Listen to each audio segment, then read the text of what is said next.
حدیث نمبر 2206 حضرت ثوبان رضی اللہ عنہ سے مروی ہے، فرماتے ہیں نبی اکرم صلی اللہ علیہ وسلم نے فرمایا، بہترین دینار وہ ہے جسے آدمی اپنے اہل و عیال پر خرچ کرتا ہے،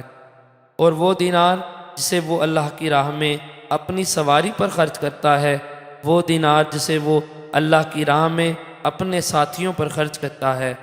حضرت ابو قلابہ فرماتے ہیں آپ نے اپنے گھر والوں سے شروع کیا تھا، پھر فرماتے ہیں اس شخص سے بڑھ کر کس کو ثواب ملے گا جو اپنے چھوٹے بچوں پر خرچ کرتا ہے، اللہ تعالیٰ اس کے ذریعے ان کو محفوظ رکھتا ہے یا نفع دیتا ہے اور غنی کرتا ہے۔ حدیث نمبر 2207